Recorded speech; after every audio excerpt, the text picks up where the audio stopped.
In the middle of the Wild West, where the wind carries the sighs of old souls, a lost cowboy and a wounded Apache woman are accidentally trapped together in a sandstorm. A night that if it had been anyone else, they might not have survived. He, a man who seemed used to loneliness. And she, a person who had been abandoned by her own family. Two people who had never belonged anywhere, suddenly had to choose whether they dared to step towards each other when the whole world out there was waiting to tear them apart.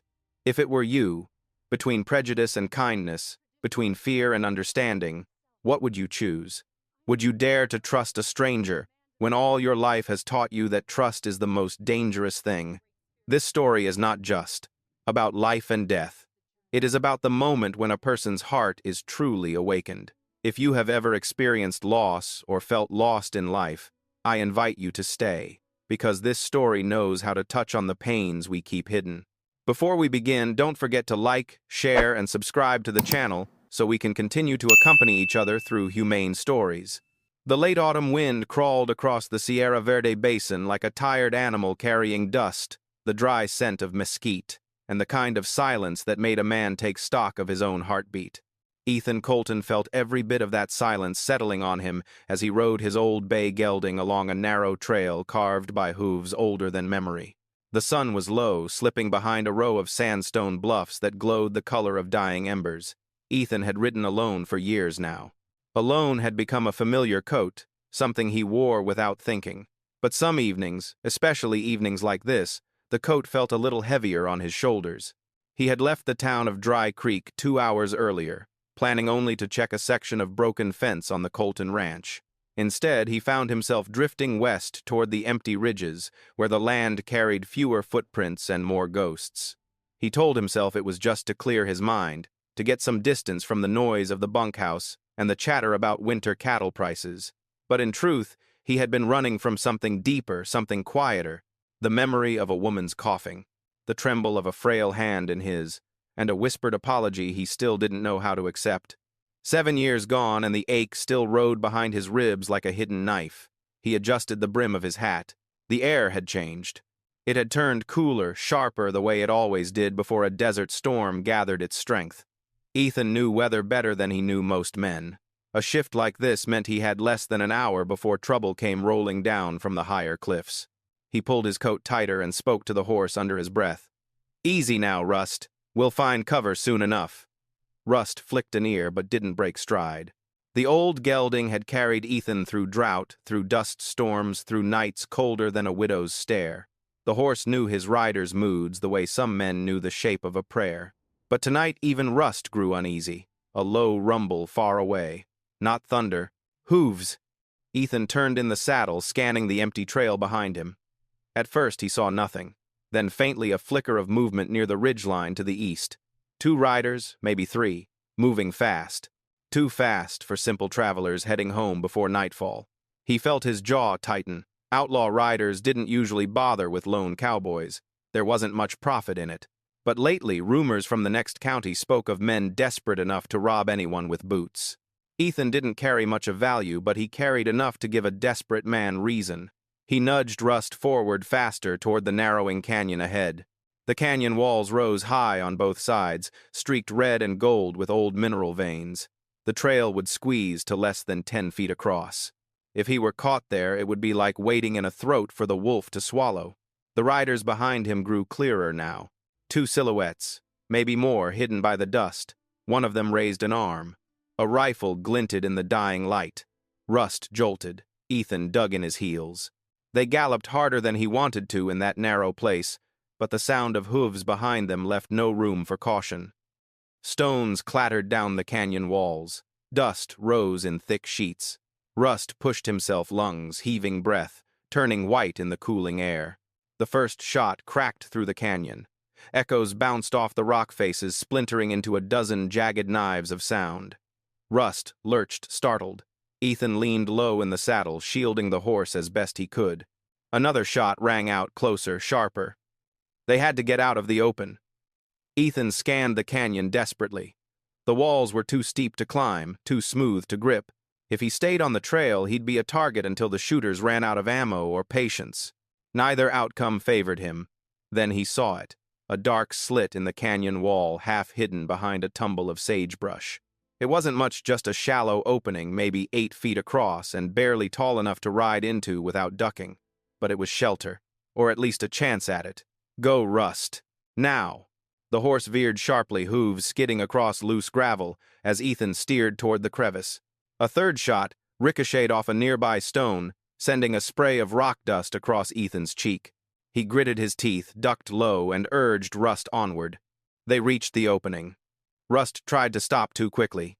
His front hooves slipped. The horse's legs buckled. Ethan felt the world tilt.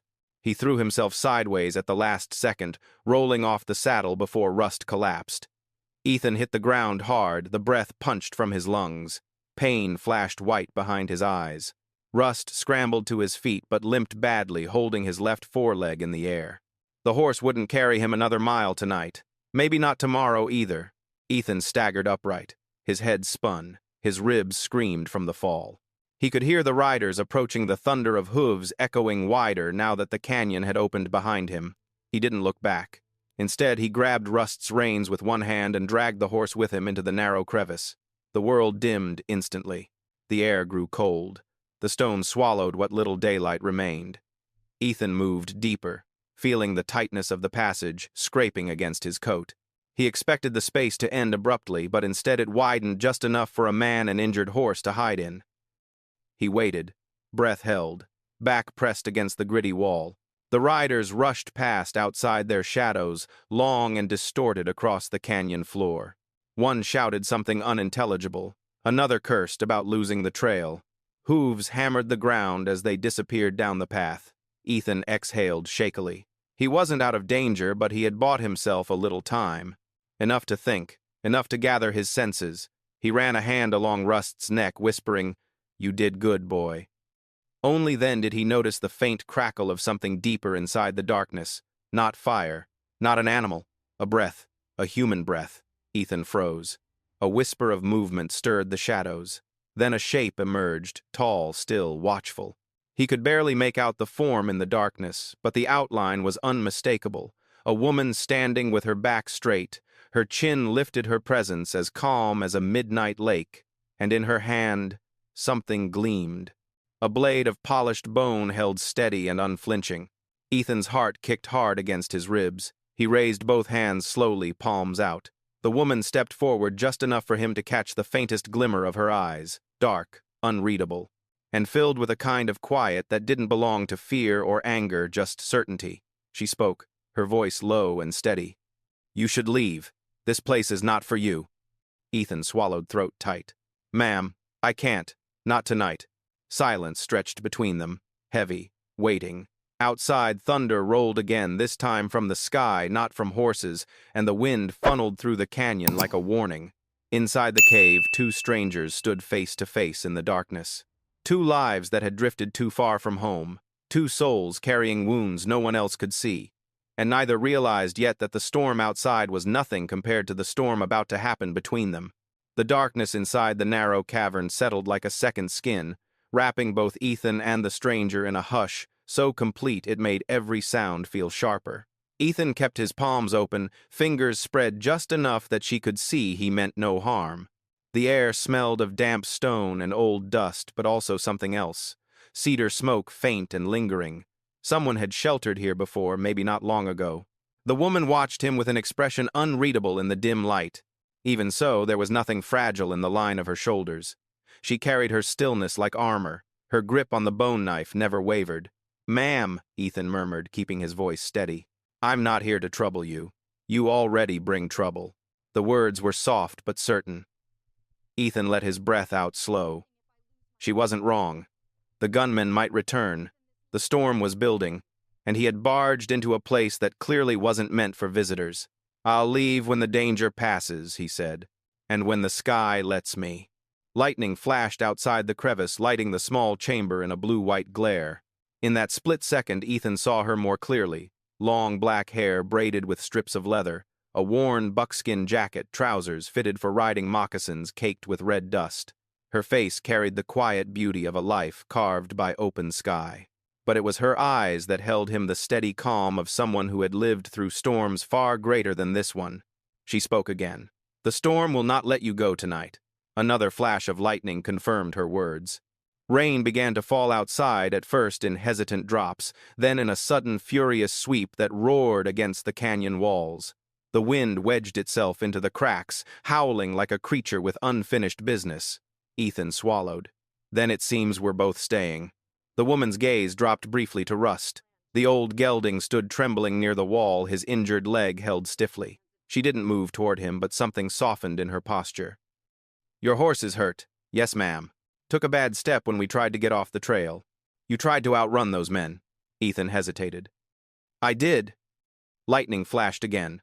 She finally lowered the knife, not fully, but enough to show she had decided he wasn't an immediate threat. She motioned with her chin toward the rear of the cavern. "Deeper inside is safer. The wind cannot reach there." Ethan nodded gingerly, taking Rust's reins and leading him farther into the shadows. The cavern widened again, just enough to stand comfortably with ledges where water had carved smooth paths long ago. It wasn't much, but it was home enough for a stormy night. The woman followed, always keeping a few steps between them. Ethan didn't blame her. In her place, he would have done the same. Rust let out a heavy exhale, his breath turning to mist in the cooling air. Ethan crouched to examine the gelding's foreleg. "It's swollen bad," he murmured. "Maybe a sprain." The woman watched with a quiet intensity.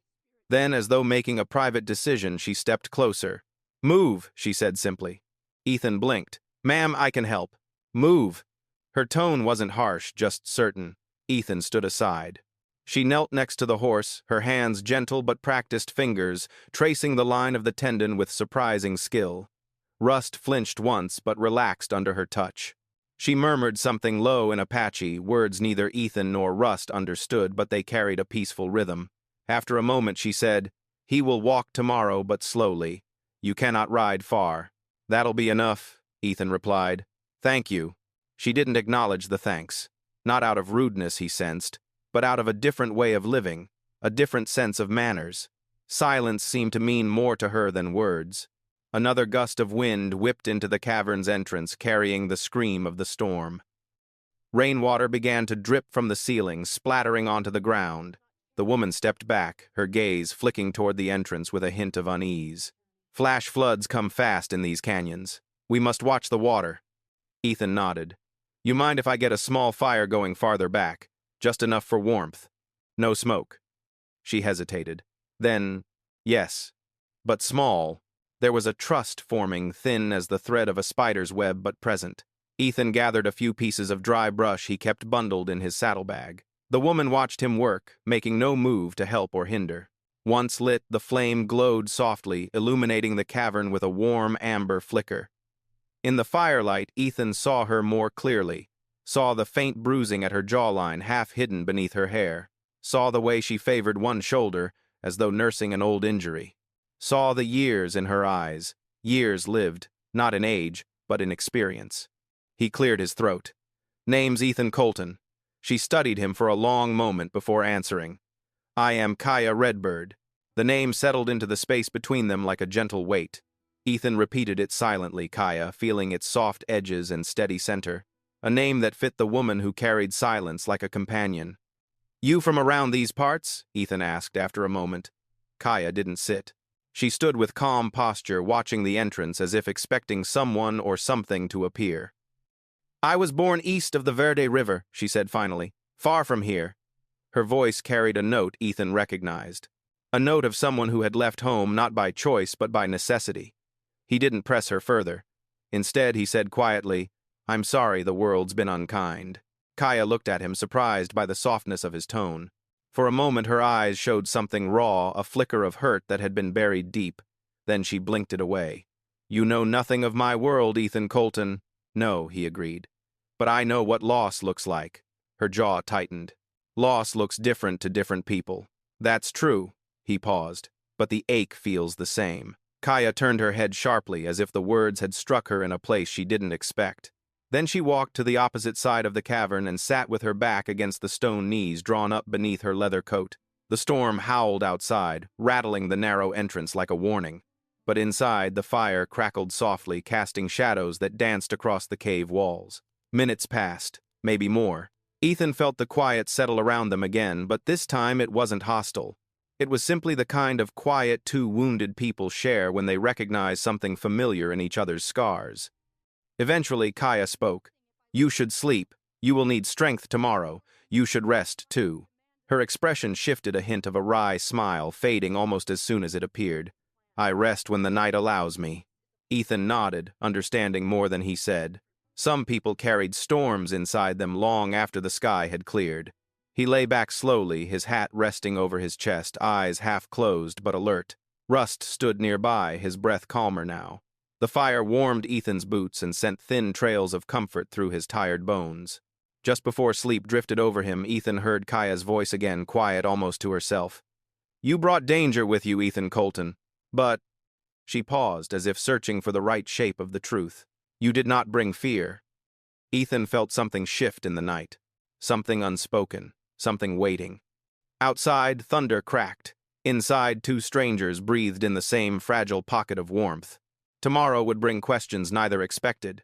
But tonight, they shared the same shelter, the same storm, the same fragile moment of peace, not yet knowing that fate had just tied their lives together in ways neither of them could walk away from. Morning never truly arrived inside the cavern. Instead, a muted gray glow seeped through the narrow entrance, brushing the rough stone walls with a tired kind of daylight. The storm had weakened overnight, but rain still tapped the canyon floor in thin, steady lines. The sky outside was heavy and low, as though reluctant to lift its weight from the land. Ethan woke slowly, the way a man does after a long, uneasy night. His ribs ached from the fall. His shoulders were stiff from sleeping on cold rock. And somewhere deep behind his sternum, the familiar tightness of memory stirred the phantom pain of loss he carried like a pocket knife he could never quite put down. He shifted against the wall and saw Kaya sitting exactly where she'd been before dawn. Legs folded, back straight, eyes half closed but awake. Watching. She hadn't slept. Not truly. "Morning," Ethan said quietly, his voice rough with sleep. Kaya didn't return the greeting right away. Instead, she listened to the rain, to the wind, to the quiet breathing of the horse. Only when she seemed satisfied did she turn her head slightly toward him. "The storm will pass by midday," she said, "but the trail may not." Ethan rubbed at his temple. "You mean the water level?" "Yes. And the mud. Canyon paths change after storms. You step where you shouldn't." She let the thought trail off. Ethan understood. He'd seen men swallowed by soft ground before. The desert hid its dangers well. He leaned forward, pushing himself upright. Rust lifted his head, ears flicking toward Ethan. The gelding looked tired, but not defeated. "How's the leg this morning, boy?" Ethan murmured. Rust touched his muzzle gently to Ethan's shoulder, an old gesture of trust. Kaya rose silently, moving to examine the horse again. Her fingers pressed the swollen tendon with careful precision. She murmured a few words in Apache, not quite a prayer but something close, a grounding rhythm steady as a heartbeat. "He will walk," she said, "but not fast. You should not push him." Ethan nodded. "Wasn't planning to push anything today?" Something subtle shifted in Kaya's expression. Not quite approval, but a faint easing of the guarded tension in her posture. For a moment, quiet settled again, comfortable this time, not sharp. The storm outside mellowed to a soft drizzle. Ethan reached for his canteen, took a drink, then offered it to Kaya. She hesitated. In another world, she might have refused on principle. But the storm had stripped away some of the invisible lines between them, and necessity pushed her past the traditions that once kept strangers at arm's length. Slowly, she accepted the canteen. Her fingers brushed his for only a second, but Ethan felt the warmth of her skin linger longer than it should have. She drank sparingly, then handed it back. "Thank you," she said. The words were simple, but from her they held weight. Ethan nodded. "You're welcome." But as the quiet stretched, Ethan noticed something new. Kaya wasn't just tired, she was hollow-shouldered.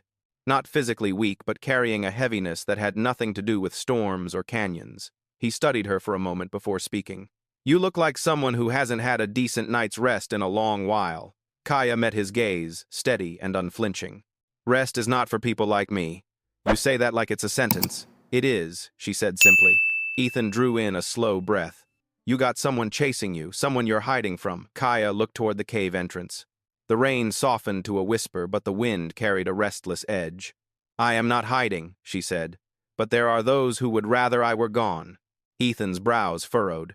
That why you're out here alone? Kaya's jaw tightened for a heartbeat. That is part of it. Ethan waited. He wasn't a man who demanded answers, and Kaya didn't seem like a woman who would tolerate such demands anyway, but he hoped quietly, respectfully, that she might trust him enough to say more. After a long silence, she lowered herself back to the stone floor. There are times, she began, when a woman's voice is taken from her. Not by force of hand, but by force of judgment. Ethan said nothing, letting her continue. In my band, I was taught to speak with honor, to listen more than I answered. My father believed silence held power. My mother believed a woman's will could hold up a sky. She paused. But others do not see these things. Others see words where none were spoken, guilt where none was earned. Her voice did not shake, but Ethan heard the fracture beneath the calm. You were blamed for something, he said softly. Kaya's eyes flickered, pain quickly smothered. I was blamed for being myself, she answered.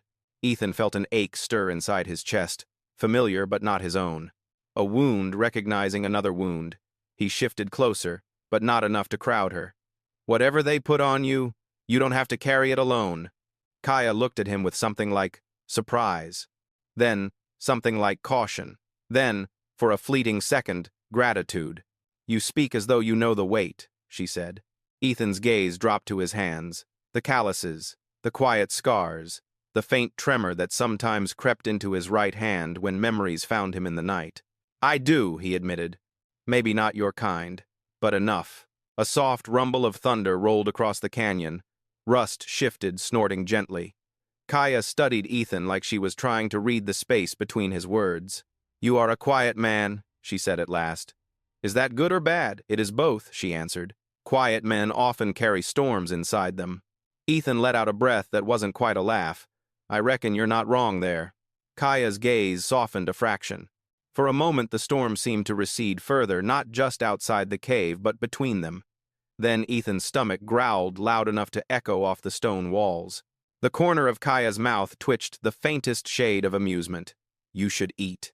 Ethan reached for his saddlebag and pulled out a small parcel of jerky and a half loaf of bread. He offered some to Kaya, expecting her to decline. Instead, she accepted a small piece and ate quietly, almost reverently, as if each bite were to be earned. Ethan chewed slowly as well. The food was dry, but it grounded him, reminded him what normal felt like, something neither of them had touched in a long time. When they finished, Ethan wrapped the remaining food carefully and set it aside. Overhead rain dripped in soft rhythm. Kaya spoke first. When the storm clears, I will travel north. There is a place I must reach. North. Ethan frowned. That's toward Red Mesa territory. Dangerous country. It is not as dangerous as where I came from, Kaya replied. He didn't miss the heaviness in her tone. You don't have to go alone. Kaya looked at him sharply. I do. My path is mine. Ethan met her gaze steadily. Sometimes a path doesn't stay one person's path, Kaya. For the first time since they met, something like conflict flickered in her eyes, not anger, not fear, something more delicate. A plea she refused to voice. I cannot ask you to follow me, she said. You didn't ask. She inhaled a slow breath, then stood and walked toward the mouth of the cave as if she needed space from the weight of the conversation. Ethan followed at a respectful distance. The storm had thinned to a mist. The canyon was slick with rain, but peaceful in a way the night had not allowed. Water pooled along the edges. A hawk circled overhead, riding the last winds of the storm. Kaya rested her hand against the stone wall, her posture quietly strong. Behind her, Ethan said the words he didn't plan but felt deeply. No one deserves to walk the hard parts alone. Kaya didn't turn around, but her shoulders rose with a slow breath. Then she spoke, not to him, not to herself, but to the open canyon. Alone is all I have known. Ethan stepped closer. Only a foot away now, close enough to feel the cold air between them. It doesn't have to stay that way. She closed her eyes, and for a moment, for a single fragile moment, she let the silence answer for her. Because sometimes, silence was the loudest truth a person could offer. By late morning, the storm had run out of breath. A thin veil of mist still drifted across the canyon floor, but the hard rain had tapered off, leaving behind a landscape washed clean. The red rock glistened under the pale light, every crevice and ledge shining as though the earth itself had exhaled. Ethan stepped out of the cavern, first boots, sinking slightly into softened ground. The cool air smelled of wet sage and damp clay. He rolled his shoulders, feeling the stiffness ease a little. Behind him, Rust limped forward but managed with slow determination. Kaya followed them out, moving with the same quiet grace she'd held through the night. The wind tugged gently at the ends of her braid, carrying the faint scent of cedar and smoke, something uniquely hers. Ethan glanced her way, not wanting to stare, but unable to stop noticing the way she surveyed the land with sharp, measured attention. She wasn't simply looking, she was reading it. Tracks, shifts in the ground, the texture of mud, the history left behind by wind and hoof. Ethan respected that, maybe more than he should have. The trails changed some, he said, nodding toward the narrow path leading northward. We'll have to go slow. Kaya didn't answer right away. She crouched near the canyon wall, brushing her fingers across a line of newly carved water channels. Floodwater came from the east, she said. Fast, deep, but the ground has settled now. You and the horse will be all right. Ethan took a careful step. And you. Her eyes lifted dark and unreadable. I walk wherever I must. Ethan didn't push further. He understood the ones who kept their burdens close. He was one of them. They began walking, Rust following with a soft limp. The canyon floor was uneven, smoothed in places by water, rutted in others by falling rocks. The sun drifted higher, warming the stones and drying the damp air into faint curls of steam. Neither Ethan nor Kaya spoke for a long while, but it wasn't uncomfortable silence. It was the kind that settles between two people who aren't sure if words will help or hurt the fragile peace forming between them. After perhaps half a mile, Ethan finally said, "We should stick close to the cliff ridge. Less chance the mud'll give out." Kaya nodded. "And less chance we are seen." Ethan slowed his step. "You still expect trouble." "I always expect trouble." There was no bitterness in her voice, only truth. A truth that made Ethan's chest tighten more than he cared to admit. They continued onward. The canyon opened, gradually revealing stretches of scrub, broken rock, and the distant shimmer of the desert beyond. The path curved, twisting like a rope unfurled across the land. As they walked, Ethan found himself quietly listening to the crunch of gravel under their boots, to the steady rhythm of Kaya's breath, to the soft groans Rust made with every step. It was strange how easily he had slipped into walking alongside her. Stranger still how natural it felt. Finally, he said, "If you've got some place to reach, you ought to tell me. I can help you get there." Kaya didn't stop walking, but her pace slowed by a fraction. "You cannot help me," she said. "You don't know that." Her jaw tightened. "I know enough." Ethan sighed. He wasn't trying to pry, but something about the way she held herself, half fierce, half fragile, pulled at him in a way he hadn't felt since before his wife took her last breath.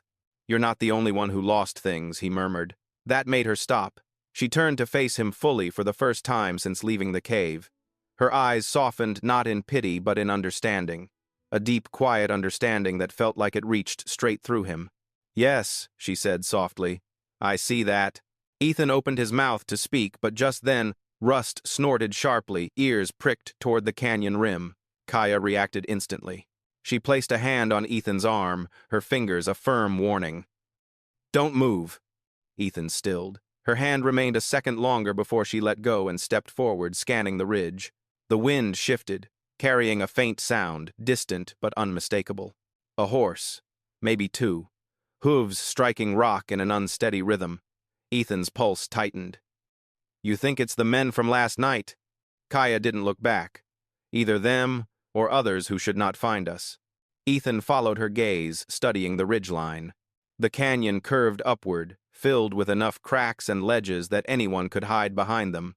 "We should find cover," he said. "Yes, but not back inside the cave. The water there will rise again, and they will look for us there." She pointed toward a rocky formation farther up the trail, a cluster of jagged spires leaning together like old men whispering secrets. "There," she said. "We can climb to a ledge. They will not see us." Ethan nodded. "Let's move." They guided Rust carefully toward the formation, the horse hobbling but cooperating. Kaya led the way, choosing the safest steps with uncanny precision. When they reached the base, she touched the stone with both hands as if greeting an old friend. "This way," she said. She moved up the natural footholds with quiet agility. Ethan helped Rust find a sheltered alcove below, then followed Kaya up to a narrow ledge tucked beneath an overhang. The view from the ledge stretched wide. Too wide. From here they could see the entire canyon floor. And on that floor, just barely visible, two riders were moving slowly, scanning the ground like wolves following a wounded scent. Ethan swore under his breath. Kaya did not react, but her shoulders stiffened. Ethan watched the riders for several minutes. Their path zigzagged. They paused often. Their horses were restless, as though they sensed the nearness of something unseen. "They're tracking us," Ethan murmured. "Yes," Kaya said. "They are." She sat on the edge of the ledge legs, drawn close to her chest, eyes never leaving the riders below. Ethan sat beside her, though not too close. The ledge was small, but he left enough space for her to feel unchallenged. "Are they after you?" he asked, voice low. Kaya didn't answer. Not at first. Instead, she watched the riders until they turned toward the bend in the canyon and disappeared behind a rise of rock. Only then did she speak. "They are not sent by the white towns," she said. "They are my own people." Ethan felt the words like a stone dropping into a still pond. "Your people," he said quietly. Kaya nodded. "They believe I should have followed my husband into the next life. They believe I dishonor tradition by staying alive." Ethan inhaled sharply. "That's not their choice." "No," Kaya said. "But some traditions speak louder than the heart." She turned her face away, but not before Ethan saw the ache settle in her eyes. "You're not a burden," he said firmly, "and you don't owe your life to anyone." Kaya didn't look at him. "You do not understand." "You're right," he admitted softly, "but I want to." That made her still, truly still, as though no one had ever said those words to her before. The canyon wind shifted again, brushing loose strands of her hair across her cheek. She tucked them behind her ear, her fingers trembling just barely. "Why do you say such things?" she asked. "You owe me nothing." Ethan rested his elbows on his knees. "Maybe so, but maybe a man doesn't always help because he owes. Sometimes he helps because he sees someone worth helping." Kaya's breath caught. Not loud, not obvious, but enough. Enough for Ethan to know the truth. She had lived a long time without hearing that she mattered. The riders reappeared in the distance. Kaya tensed again. "We should wait until they move south," she whispered. "Then we continue north." Quietly. Ethan nodded. "I'll follow your lead." Kaya looked at him for a long, searching moment. Something unspoken passed between them, not trust, not yet, but the fragile beginning of it. Then she stood, and he rose beside her. For the first time since the storm began, they didn't feel like two strangers thrown together by weather and circumstance. They felt, if only barely, like two people beginning to walk the same road. By mid-afternoon, the canyon air had changed again. The mist was gone, replaced by a dry crispness that felt too sharp for a day so recently washed by rain. It was the kind of air that made a man's instincts stir. Ethan felt it first in his chest, then in the back of his neck, like an old warning rising up from somewhere deep inside. Kaya must have felt it too. Her steps grew slower, more deliberate. Every few minutes she paused to listen, not with her ears alone, but with her whole body. She seemed to feel the land the way a deer senses a hunter long before the arrow leaves the bow. Rust limped behind them, steady but struggling. Ethan walked close to the gelding hand, resting on the horse's neck, whispering reassurance. The sun dipped slightly westward, spreading warm yellow light across the stone spires above them. Despite the warmth, a chill clung to Ethan's spine. "Something's wrong," Kaya said, finally, voice low. Ethan studied her face. She wasn't frightened, not exactly. More like bracing. "What do you hear?" he asked. Kaya tilted her head, scanning the ridges. "Not enough." "Not enough. A canyon after rain should be loud with birds," she said quietly. "With coyotes. With life." Ethan listened again. She was right. No birdsong. No rustling from the brush. Just the soft crunch of their boots, the uneven click of Rust's steps, and the faint moan of wind threading through the stone towers. "Nature hides when danger walks," Kaya said. Ethan exhaled slow. "And danger is walking." Kaya didn't answer, but she didn't have to. They continued north along the narrow trail. The canyon widened ahead, forming a shallow basin with scrub trees and pools of leftover rainwater.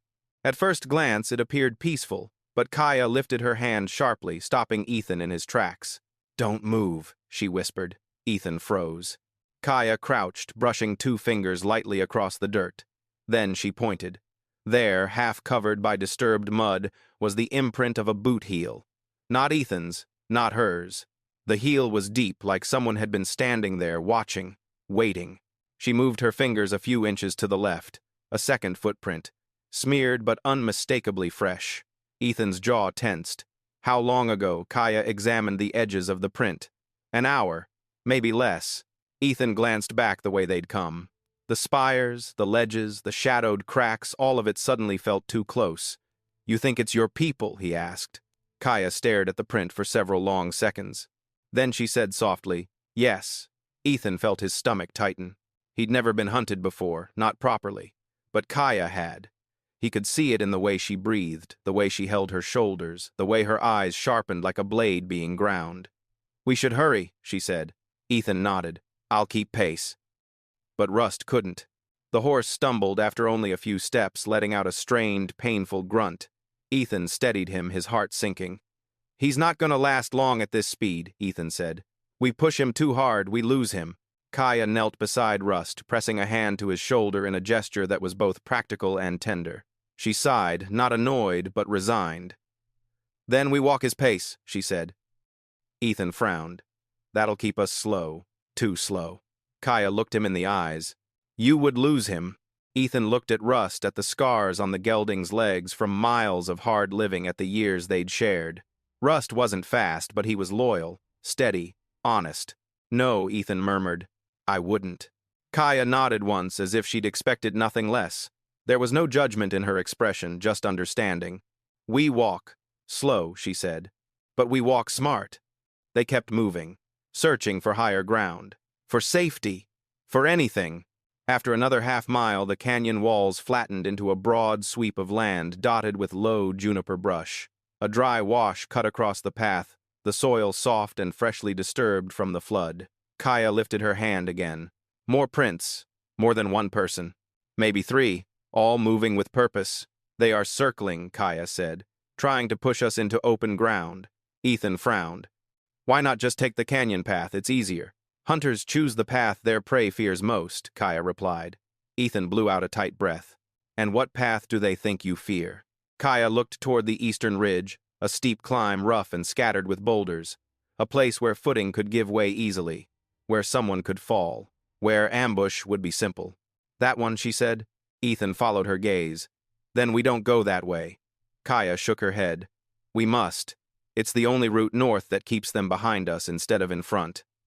Ethan hated the logic, but it was sound. He tightened Rust's reins and began the climb beside Kaya Boots, sliding in loose shale. The horse moved slowly, heart pounding with the effort. Kaya pressed her hand to Rust's flank, often guiding him with soft murmurs that Ethan couldn't understand, but felt comforted by anyway. The sun dipped lower. Shadows stretched across the ridge. Halfway up the slope, Ethan paused, wiping sweat from his brow. "Kaya," he whispered, "if they catch us, what will they do to you?" Kaya didn't stop climbing. Her voice drifted back to him, quiet as drifting ash. "They will return me, and they will expect me to follow tradition. And if you don't," Kaya paused, not physically but inwardly. Ethan saw the tension ripple through her shoulders. "Then I will be seen as a danger," she said softly. "A stain that must be removed." Ethan felt cold inside. Cold in a way that had nothing to do with wind. "And me?" he asked. Kaya didn't turn. "You are with me. That is enough. Enough to be punished. Enough to be taken. Enough to die." Ethan swallowed the tightness in his throat. "So, we keep moving." "Yes," she said. "We keep moving." They climbed another 100 yards, boots scraping rock. Ethan's legs burned. Rust stumbled twice, and Ethan caught his reins, whispering encouragement, even though he knew the horse couldn't possibly understand the words, only the tone. When they reached the top, the ridge flattened into a narrow plateau. Kaya motioned for Ethan to crouch. "Look." Below them on the canyon floor, 3 riders appeared, dark silhouettes, moving slowly, deliberately. One dismounted and knelt, touching the ground exactly where Ethan's bootprint had been minutes before. Ethan felt his breath catch. "They're good," he whispered. Kaya nodded. "Too good." The riders spoke to one another in low tones.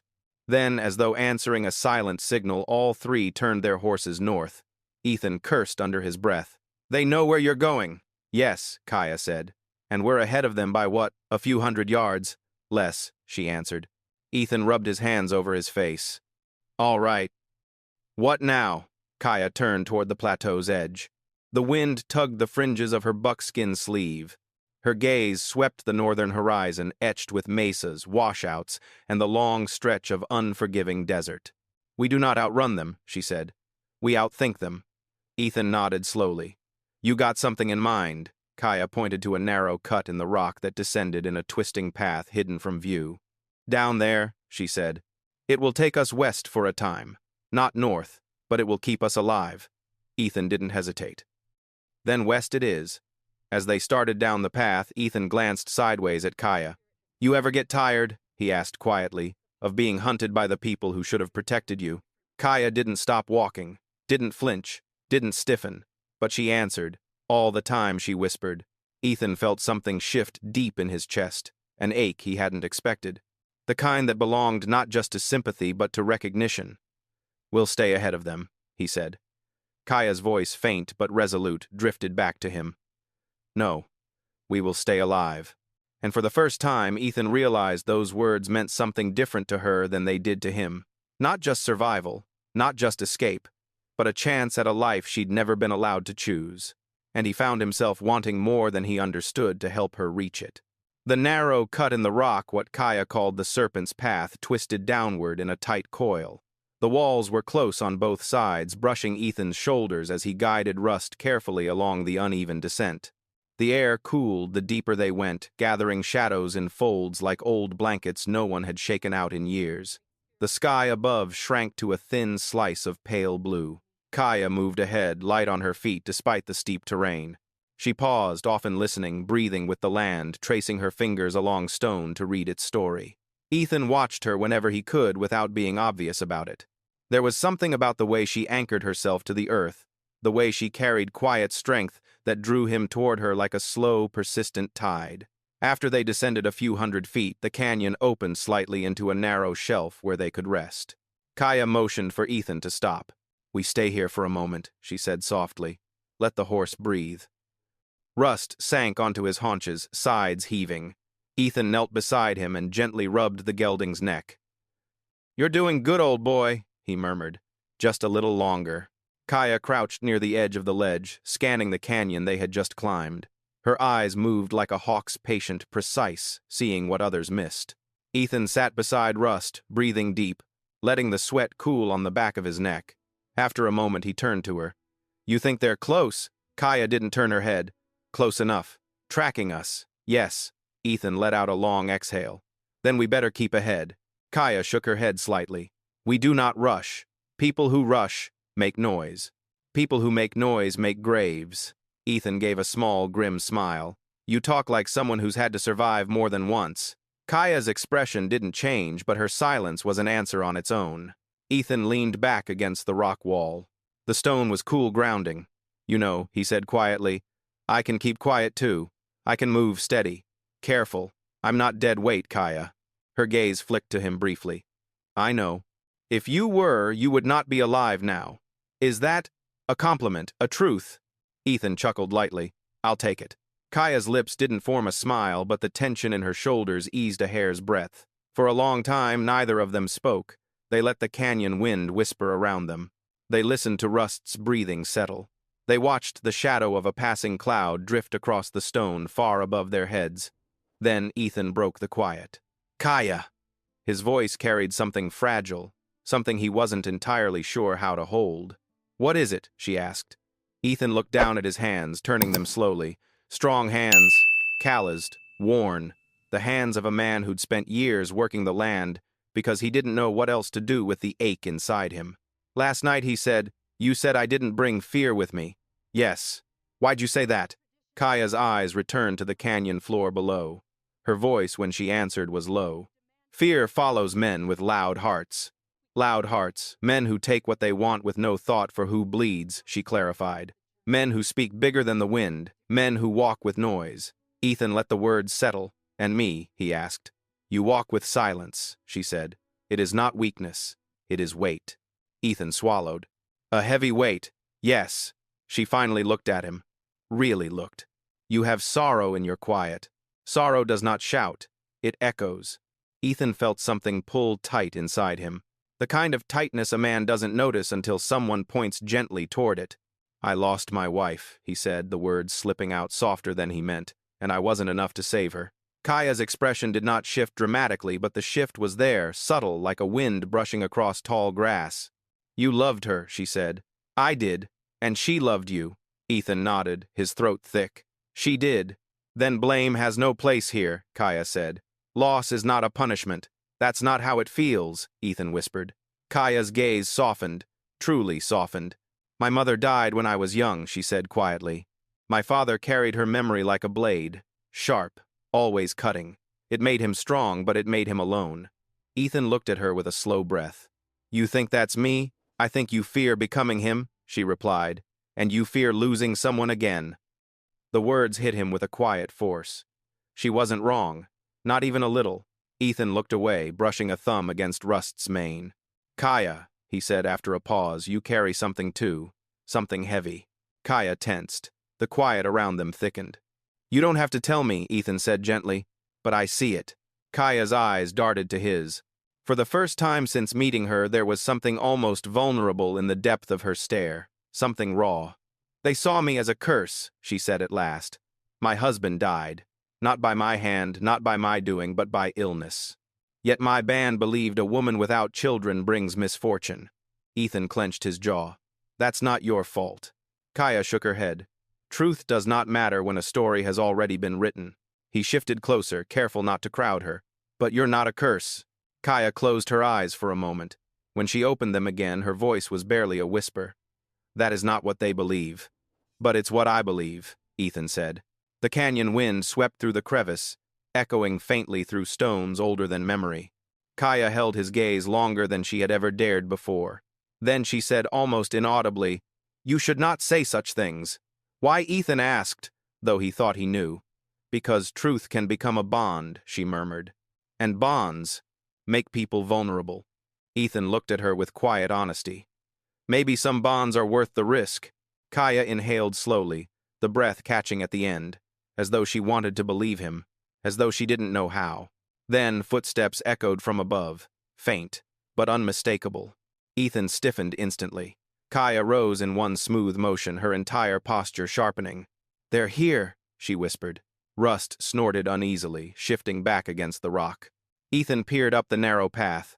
Dust drifted down from the ledge. The echo of hooves, muffled but clear, rolled above them. How many? Ethan asked. Kaya listened intently. 2, she said. Maybe 3. Ethan's pulse thudded. Do they know where we are? No. But they know we came this way. They are searching. What do we do? He whispered. Kaya pointed to a slender crack in the shelf wall, barely wide enough for one person at a time, almost invisible in the dim light. We go through there. Ethan frowned. That's not a path. That's a crack. It leads to a basin on the west side, Kaya said. Hidden. They will not see us emerge. Ethan glanced at Rust. He can't fit. Kaya shook her head. He can. But you must trust me. Ethan nodded. He always had, he realized. From the moment he stepped into that storm-lit cave, she stepped toward the crack. Ethan followed with Rust coaxing the horse carefully. The stone walls brushed Ethan's arms, but the passage widened as they moved deeper. Behind them, the hoofbeats paused, then resumed heavier, closer. Kaya quickened her pace. Ethan stayed close. Kaya, he whispered, why are they so determined to bring you back? She didn't look at him. Because a woman who survives what she was meant to follow, she said quietly, becomes a threat. A threat to what? To the story they want told. Ethan tightened his grip on Rust's reins. Then Kaya added, soft as a heartbeat. And to the freedom they fear. The path curved sharply. Light brightened ahead. A faint breeze brushed their faces. Kaya turned back to Ethan, her voice steady. We are almost out. Just then, a pebble skittered down behind them. Ethan twisted around. A shadow crossed the upper ledge, one of the hunters. Kaya whispered firmly, Go, now. Ethan didn't hesitate. Together they slipped through the last sliver of the rock passage and into a hidden basin bathed in late afternoon light. They were safe. For now. But the shadows of the men hunting them stretched long across the stone behind them, and Ethan knew the real storm was only beginning. The hidden basin stretched before them like a forgotten hollow carved by years of wind and weather. Smooth boulders ringed the space, sheltering it from open view. Sparse juniper trees clung stubbornly to thin soil. The late afternoon sun slid across the sky in long strokes of gold, casting the basin in a warm, bittersweet glow. Ethan stepped out first, scanning the ridgeline overhead. No shadows followed. No hoofbeats echoed from the stone. For the first time since dawn, he allowed his shoulders to release some of their tension. Rust limped out behind him, snorting softly, as though relieved to feel open air again. Kaya emerged last. She turned in a slow circle, reading the terrain with eyes sharpened by instinct and experience. The wind lifted strands of her black hair from her face. She squinted toward the west, studying the sloping ridges and the faint path that cut through the lower brush. "We can stop here," she said at last. For a short while. Ethan nodded. Long enough for Rust to rest. Kaya approached the horse, placing a hand on the animal's shoulder. Rust leaned into her touch like a weary creature sensing gentleness. Ethan watched the scene with quiet appreciation. It wasn't often he saw someone move with such natural calm around an injured animal. "He trusts you, Ethan," said softly. Kaya's hand continued its slow stroke along Rust's flank. Animals do not judge, they only see truth. Ethan let the words settle. The older he got, the more he believed them. He set down his saddlebag near a flat-topped boulder. The ground was still damp from the storm, but patches of dry sand offered a place to rest. He loosened Rust's reins and filled a small canvas bucket with collected rainwater from a rock depression. Kaya knelt beside a juniper shrub, finding dried twigs sheltered beneath the branches. She gathered them with practiced movements, placing them in a neat pile near Ethan. "You want a fire?" he asked. "Only a small one. The wind is turning cold." The breeze carried that truth straight to his bones. Ethan built the fire low and tight, cupping it with stones to keep the smoke contained. When the first flame snapped upward, Kaya settled onto the ground, opposite him, sitting cross-legged, hands resting lightly on her knees. Ethan eased himself down as well, his body grateful for the stillness. For a long moment, neither spoke. The fire crackled softly, filling the space between them. The basin felt suspended from the rest of the world, cut off from the hunters behind them and the long, dangerous miles ahead. Ethan leaned forward, warming his palms. "You know, I keep trying to figure you out." Kaya looked at him across the small fire. "Why? Because people don't usually carry silence the way you do," he said. "Not unless life gave it to them early." She held his gaze for a heartbeat, then looked back at the fire. The flames reflected in her eyes like old memories. "When I was a girl," Kaya began, "I spoke too freely. My father said my tongue ran faster than my understanding. He taught me to listen, to observe, to wait." Ethan nodded. "A good lesson." "It became more than a lesson," she continued. "It became the only way I could survive." The words came slowly, like she was unwrapping something delicate and long hidden. "When my husband died, the elders said the spirits were angry. That misfortune had followed our lodge because I did not give him a child." She paused. "People whispered that I carried death in my shadow." Ethan's chest tightened with quiet anger, not at her, never at her, but at the cruelty she had been shown. "You don't bring death," Ethan said firmly. "You bring strength. Anyone with sense can see that." Kaya's eyes softened, then lowered. "Strength is not always welcomed, not in a woman. Not in someone who refused to break the way they expected." Ethan leaned in, elbows on his knees. "They wanted you to follow him into the next world. They said it was the honorable path," Kaya said. "But honor without choice is not honor. It is a cage." A gust of wind moved through the basin, stirring the junipers. Ethan felt the weight of her story settle on him like a mantle, heavy but not crushing.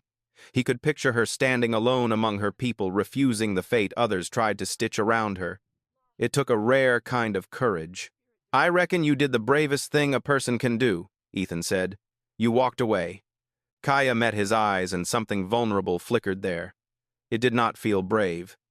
"Brave doesn't feel like brave," Ethan replied. "It feels like doing what you have to do, even when it scares the life out of you."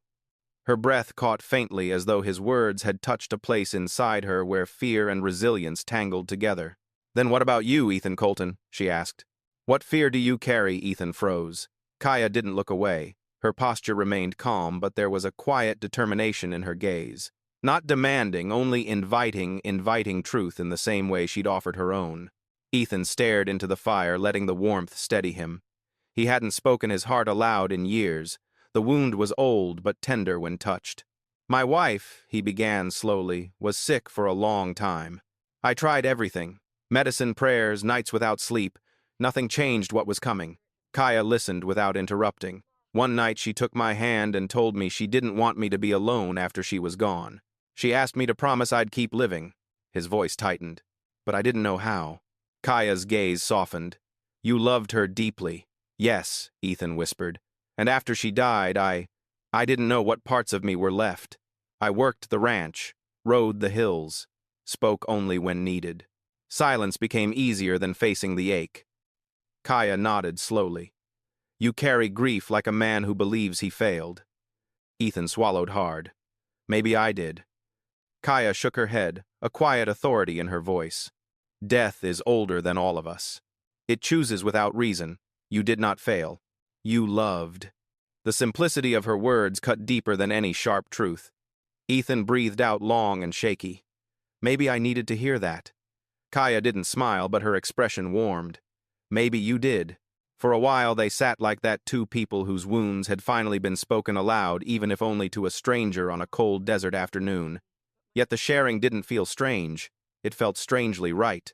As the sun dipped closer to the horizon, casting long shadows across the basin, Kaya stood. We must not stay when the light falls, she said. Night will bring cold. And hunters. Ethan rose beside her. Then we move. But before they left, Kaya reached into a small leather pouch on her belt. She pulled out a strip of cloth woven, faded but clearly precious. She knelt beside Rust and tied the cloth gently around the gelding's injured leg. What's that, Ethan? Asked softly.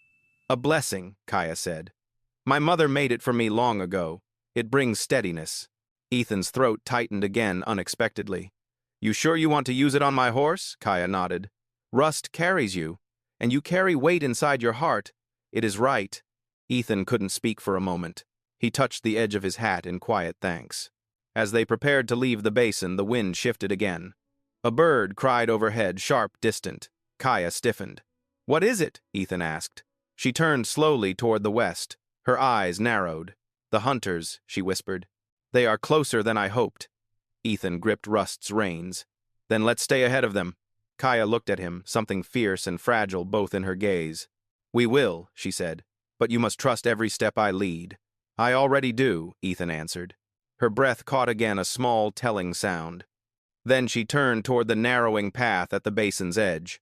Come, the night is waiting. And together, the cowboy and the woman once called a curse stepped into the fading light, two shadows crossing a land too old to care, yet somehow holding room for their broken pieces. Night spilled slowly across the land, soft at first, then heavy and certain like a wool blanket pulled over the desert. Ethan and Kaya moved along a narrow ridge trail cut into the hillside, Rust limping faithfully behind them. The world felt both vast and cramped open sky above, but danger pressing in from the unseen edges. The wind carried the first hints of night chill, brushing past them with long, restless fingers. Ethan tightened his coat. Kaya walked just ahead her steps, quiet as falling ash. Even in the dimming light, she seemed to know every stone, every shift of land, every pocket of shadow. Ethan admired her poise, the way she moved with purpose, not panic. But he could read the tension in her shoulders, the slight rigidity in the way she held her knife hand free. She sensed the hunters, too, maybe more clearly than he did. The ridge curved toward a slope of loose shale. They descended carefully, their boots kicking small streams of stones downhill. The sound echoed faintly through the canyon, a fragile sound that made Ethan wince. He leaned close and whispered, You think they heard that? Kaya paused, listening. The moon had risen, pale and cold. She tilted her head slightly as if catching a distant thread of sound woven through the dark. They are near, she whispered back. Not close enough to see us, but close enough to smell opportunity. Ethan exhaled slowly. Guess we need to stay ahead of it. Kaya nodded. There is a place below, a ravine with deep stone walls. We rest there before moving again. Ethan followed, trusting her instinct. In truth, he trusted her more than he trusted himself in this land. land that felt strange but alive under his feet. Kaya touched every part of it like it belonged to her bones. Rust stumbled again, and Ethan moved to steady him, whispering, "Easy, boy. We're almost there." Kaya glanced back, eyes softening when she saw them. He is strong. His spirit has not broken. Ethan smiled faintly. He's stubborn. That horse don't give in to anything. Kaya's lips curved just barely. Then he matches his rider. Ethan felt the warmth of her words settle in his chest. Not a compliment given lightly, not even meant as one, but it felt like truth, all the same. They reached the ravine just as the moon climbed higher. Steep rock walls sheltered them on three sides. A narrow gap opened to the north, offering a view of the silent valley below. Shadows pooled thick like ink. Kaya surveyed the area, then pointed toward a shallow overhang tucked against the rock face. "There," she murmured. "We stay until the moon moves." Ethan helped Rust settle near the wall, giving him the last of the water. Kaya knelt beside the gelding, resting a palm against his neck. The horse relaxed beneath her touch, breathing deeper. Ethan watched her, how she could calm even the trembling heart of an animal brought low by pain. "You ever think you were meant to be a healer?" he asked gently. "I was taught some ways," she replied without lifting her gaze. "But a healer needs a place to belong, a place to serve. I have had neither for many years." Ethan swallowed, hearing the quiet ache behind her words. "Maybe a person can build a new place. Maybe," Kaya said softly, "if they find someone who sees them." She lifted her gaze to his, and in the moonlight her eyes seemed darker, deeper, as if holding more than she dared speak. Ethan held the look longer than he should have. Something in it made his chest tighten, not fear, not caution, but recognition. Of loneliness, of longing, of two people carrying scars that fit together more than either expected. He cleared his throat, suddenly aware of how loud the sound felt in the vast night. Kaya turned away, pulling her blanket around her shoulders, and sat near the ravine opening. Ethan gave Rust one last stroke before moving to sit beside her, close but not touching. They watched the valley below. The silence stretched between them, comfortable but taut, like the moment before a story is told. Finally, Ethan asked Kaya, "Back there in the basin when you said I carry guilt, were you right, or did you just say what you observed?" Kaya's answer came after a quiet breath. "Both." Ethan looked at her, waiting. "You loved someone you could not save," she said calmly, "and part of you believes you are unworthy of loving again, because you fear losing again." Ethan stared forward, the words landing deep. "And you?" he asked quietly. "What do you fear?" Kaya's fingers tightened around her blanket. "That if I care for someone," she whispered, "I will bring them harm, as I brought harm to my own husband." Ethan turned sharply. "Kaya, none of that was your fault. Maybe not by your way of seeing." Her voice trembled faintly, the smallest break he had heard from her. "But by theirs. And sometimes I still hear their voices inside my own memory." Ethan let out a slow breath. "Well, I don't know much about spirits and curses, but I do know one thing: you're not poison. Not to me. Not to anyone who has eyes to see who you truly are." Kaya's breath caught just a whisper of sound. Her profile in the moonlight looked carved from tenderness and sorrow. "I do not know who I am anymore," she whispered. "You're someone who survived hell," Ethan said, "and someone who keeps walking even when the world says sit down and die. That's who you are." Silence fell again, but this time it felt different, warmer, closer. Then, a distant sound cracked through the night. Hoofbeats, slow at first, then growing clearer, purposeful. Kaya's posture changed instantly. She straightened head, lifted like a deer sensing the arrow before it flies. "They are here," she breathed. Ethan reached for his Colt, checking the cylinder, steadying his heartbeat. "How many?" She listened, truly listened. Eyes closed, breath held. "3," she whispered. "Maybe 4. They separate, searching." Ethan positioned himself at the ravine edge, taking cover behind a stone outcrop. Kaya crouched near him, knife drawn, her breath low and even. Moonlight washed the valley silver. Then shadows moved below. Ethan's pulse hammered. He hadn't wanted this, but if danger came, he'd meet it. "Kaya," he murmured, "stay behind me." "I will not hide," she answered, fierce but controlled. A small argument sparked in him, but no time. Their hunters spread out, sweeping the valley with lanterns dimmed beneath their coats. Then one of them turned his horse toward the ravine. Right toward them. Ethan felt his throat tighten. If they find our tracks, they will, Kaya whispered, but we will not be here. She grabbed Ethan's wrist and pulled him sharply toward a split in the rock he hadn't noticed, an impossibly narrow passage half hidden in shadow. This way, she hissed. Quick! Ethan followed Rust, stumbling behind as fast as he could limp. The rock walls scraped Ethan's coat, but they pushed through until the space opened into a narrow ledge high above the ravine. It was barely wide enough for them to stand. Below them, lantern light swept across the entrance they just left. Kaya pressed a finger to her lips. Ethan held Rust's reins tight, heart pounding, muscles tense. A hunter's voice drifted upward. Rough. Familiar. Tracks lead this way. They're close. Ethan's jaw clenched. He recognized that voice. He had heard it in town months ago, attached to a man who bragged about hunting people the way others hunted game.